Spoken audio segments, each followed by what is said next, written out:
Welcome back to our interview series once again to all our loyal viewers and our new followers who have just subscribed to our channel CricXtasy. I'm your host Damini Basu, back with yet another interview episode. As we go on with this series, we have yet again managed to have on board a very exciting young talent who is making headlines just like his rising talent. We have Abhimanyu Easwaran with us. Abhimanyu, thank you so much for joining this session. How are you keeping? I'm good. How are you? I'm fine, Abhimanyu. Thank you. So let's begin.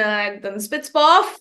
First things first, do let us know that because this is just the perfect time to interview you, as you have made headlines with your outstanding performance for Bengal in this ongoing Ranji Trophy. You struck an unbeaten double century versus Bihar, which eventually aided Bengal to register their thumping innings victory and another 204 runs on it. So, would you like to talk us through that entire innings and what was the exact situation at that time? I mean, it was the last group game for us.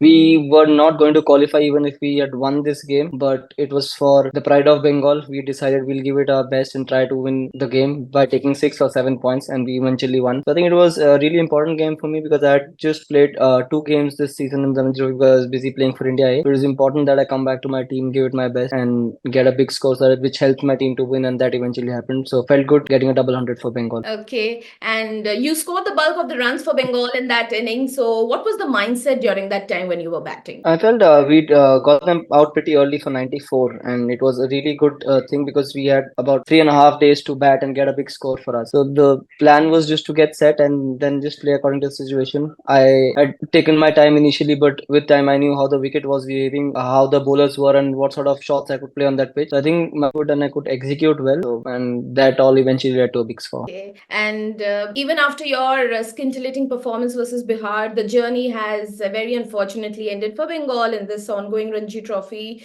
So, do you feel Yeah. personally that your performance came a bit too late, maybe? And I wasn't available for the first 5 games. Yeah, but I mean, it happens in cricket. Our team's been doing really well in the past 3 years. We played 2 finals and 1 semi-final. It could happen to any team, and I felt most of our players weren't available this season. Chabas was injured, Mukesh and Akashdeep was doing Indian duties, and I wasn't available. So it's difficult if the core group isn't there. But I felt the team put in decent effort, but unfortunately, we couldn't qualify this year. We'll come back strong. Okay, and how would you sum up Bengal's stint in this entire journey that they had in this ongoing Ranji Trophy? I mean, it was nice because I felt a lot of players made their debuts this year, which is nice and exciting to see new players coming up and playing Ranji Trophy for Bengal. I think that was a good sign. We could see the players who were given chance, and there was one guy, Suraj Sindhu Jaiswal, who came up really well. He took 31 wickets in the 5 or 6 games he played. So there were a few positive signs for our team, and we will make sure that we take that positive note into the next season, and obviously work on the mistakes we've made and make sure we rectify them and come again and go for it again. Okay, and your Bengal skipper and teammate Manoj Tiwary announced his retirement right Yeah. after this match. A sweet farewell to him to end his career with a thumping win. How has been the Mm. experience playing under him? I mean, it's been a privilege to play alongside him. I've looked up to him as a batter, learned a lot about batting from him. I've had a few conversations during games. Obviously, we've talked about different bowlers, pitches, and in the preseason camps also, how can I prepare and things like that. I think learned a lot about the batting aspects from him and really enjoyed his journey. And I wish him all the best for whatever future endeavors he has, and I wish him happy retirement. We all wish him a very happy retirement because, at least in the domestic circuit, he is an absolute legend. Let's talk Yeah. about you. Due to your, consistent performances in the domestic circuit, and of course for India A, you have been till Yeah. date included in the standby players list for Team India. First in that inaugural WTC final back in 2021, Yeah. then in the Yeah. India versus South Africa series last year.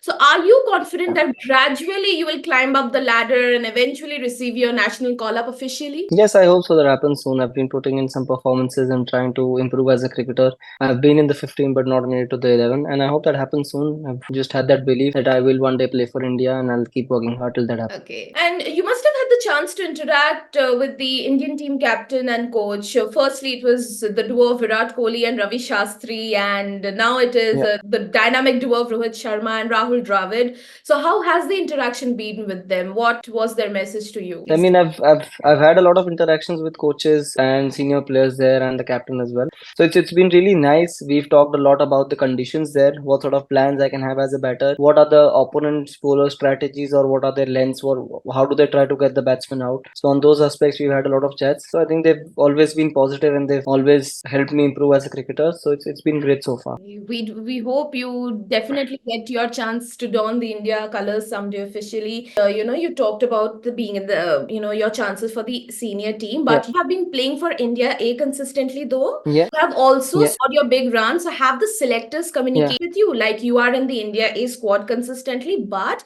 somehow yeah. you're not still making it to the Indian team despite your good performances. I think that's again up to the selectors. I'm nobody to answer that. That is again up to the selectors. That's their call. Okay, and let's Yeah, talk about the domestic players getting call-ups. Your fellow teammate once upon a time, Sarfaraz Khan, recently got yeah, picked for India after years of hard toil in domestic yeah, cricket. You have played with him for India A, so yeah. does his selection serve as an inspiration for you and all those who are working hard in the domestic circuit? Yeah, obviously it does because I think he's somebody who's done really well in the past 3 years. He's got a lot of runs for Mumbai. He's done well for India A also. I think it was great to watch him get his debut cap. Obviously, an emotional moment for him and his family, which was great to watch. And the way he's played in the first game, he got 50s in both innings. He's batted it beautifully in the both innings. And I think it's again an inspiration for guys who've been playing domestic cricket and doing well because somebody from here who's done so well, he's got a chance for India and he's doing so well, gives that belief that I can also do that. And you have been predominantly seen as a red ball player throughout your career, but it looks like you have upped your white ball game since last year as well. Your strike rate, if I may mention, in the Syed Mustaq Ali Trophy this season jumped from 155 as compared to just 106 or 107 in the previous two seasons. And you have also averaged over 35. So, what changes have you made in your game to improve your white ball chances? Yeah, I've worked on my white ball game until in the preseason. There are a few shots I worked on, and there was a change in intent I felt, and obviously I had to make a few changes to up that strike rate. But it felt good when those things worked up in the game and helped my team win a few games and qualify for the knockouts. So it was a good feeling to bring that change and see that impact being made in the games of my state. And despite such stellar numbers in the Syed Mustaq Ali Trophy, you went, I mean, quite surprisingly, you went unsold in the IPL of 2024 auction. The IPL is to Yeah, commence next month, and unfortunately, you went unsold. yeah. That must have been a bit Yeah. disappointing for you. How did you feel about it? I mean, it can be a little disappointing when you're expecting things, but that's okay. That's part and parcel of the game that happens to every cricketer. So I've again come back to the job I have in hand is to just go out there and improve as a cricketer and just perform for whatever team I'm playing. That's again been the main thing for me. Okay. So, Yeah, last year also in the IPL of 2023, you were summoned for trials. You weren't picked, but you yeah. were summoned for trials for the Delhi Capitals franchise, but not really included in the squad. Any feedback received from the Delhi Capitals camp or their management during that trial, and what really went on there? I mean, I was called up for 2 days for the Delhi Capitals camp. It was a really good experience. I batted in the nets, and I could just see how the players were preparing for IPL games, especially somebody like a Warner, what sort of preparations he had. Didn't have the chance to talk too much to him because they were busy preparing for the game the next day. But obviously, it was a great experience seeing guys the way they prepare before a game, the sort of preparations they have, how specific they are with their preparations. I mean, it was a great experience, and I mean, learned a lot from there. And I hope I keep getting things to learn from these players. It was a good learning experience. And do you think regular game time and performances in the IPL somewhat makes a player's path to the Indian team across all formats quite easier? I mean, again, that's something the selectors can answer. But I mean, IPL is the best league in the world right now. So if a guy is performing there, it is great, and I would just love to get an opportunity there and perform for whichever team I play. Okay, so enough of the serious stuff now, right now. You can have a smile on your face, take a sigh of relief, and Yeah, let's talk about something lighter, something's bright yeah, for you. So, how yeah. did your interest in cricket grow? Let's talk about Abhimanyu Easwaran. How did cricket happen to you? Take us through your formative years when you were growing? I mean, I've loved watching cricket since I started watching TV, and I've loved that game. My father wanted to become a cricketer, but unfortunately he couldn't because of family circumstances. But when I was a kid, he used to play for his office team and for the chartered accountants. I used to go on Sundays with him to watch his game, help with the drinks, help with fielding. Then that's the time when my interest grew in the game, and my father could see that. And since then, I've been pursuing my passion as a profession. So I think I've been lucky enough to have that opportunity to play cricket, and I think my family's been really supportive with that. So that's how it began. Okay. And does Abhimanyu Easwaran have any hidden talent that we don't know about? We know he's a cricketer, but something we might just have our fans going, scratching their heads maybe. I'm not sure if I could say that. I'd like to keep it hidden only, I feel. Oh, That's what my friends told me because that's something I asked them. oh, that's top Yeah, secret. yeah. You relied on us. We wouldn't reveal it to anyone, would we?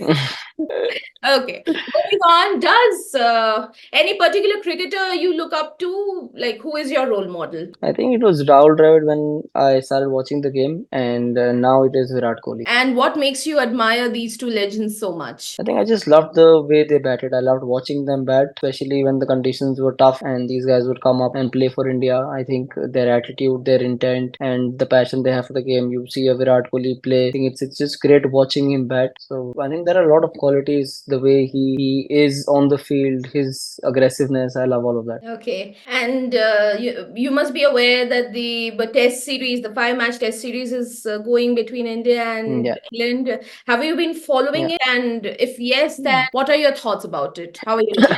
I've been following every single day of the series. It's been pretty interesting. It is great to watch a very competitive series, especially when England beat us in the first game and the way the Indian teams come back from there. I think it's been a very competitive series so far, but I feel that Indian team has got a hang of what they're trying to do in the series, and we will win 4-1 in the series. That's a very bold prediction. 4-1. Yeah, That's very strong yeah. prediction. So all our fans out there in the comment section, do let us know how much do you agree with Abhimanyu that our Indian team will make it 4-1 against England? Do let us know. So that's something, this might just go viral, Abhimanyu. That's a very strong Yeah. and good prediction. And we do hope our Indian team does manage to go on and achieve that. Yeah. And let's talk about England. How do you think England have fared in it as compared to the previous tours, this ongoing test series? Also, what do you have to say about this baseball approach by England? I think that's worked for them so far. Not in India, but they won a game in India. So I think if you look at the percentages, they won a lot of games under that strategy in England or wherever they played. So I think that is something that has worked for them. So they are backing it, and I mean that's like a clear message, and the world knows what they're trying to do. They've tried to get their run rates up. They've tried and put those attacking fields to get those wickets, put pressure on the opponents. So I think if there's a clear message as to what the team is trying to do and that's working for them, why not? Okay. So yeah, it's pretty interesting to watch the way they are playing. So a real treat for the spectators as well. Okay. And you have anyway taken your T20 batting to another level. So do you think with, firstly, run rates are also going up in test cricket. It's just test cricket, Yeah. but no more of that slow playing. Players are taking it a notch higher. Batting has become a lot too fast paced.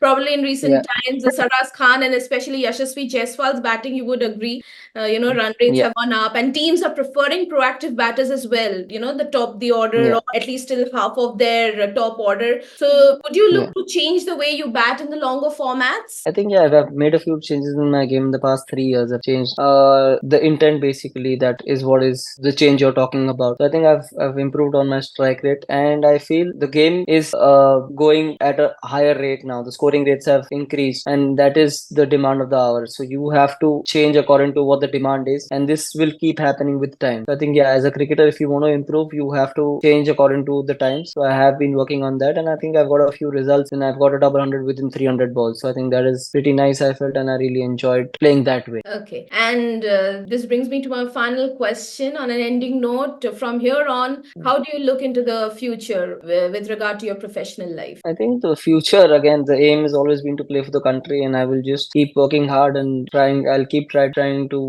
keep working on my game and try to improve as a cricketer and make sure that I perform for whatever team I play, be it for my state, be it for India. And I will just keep waiting for that opportunity, and I hope I get that opportunity to play for the country soon. And that's always been the aim. So that's something I'm looking up. Okay, and we do hope you definitely get to play for India in any format whatsoever, whatever the management decides in the Yeah. future.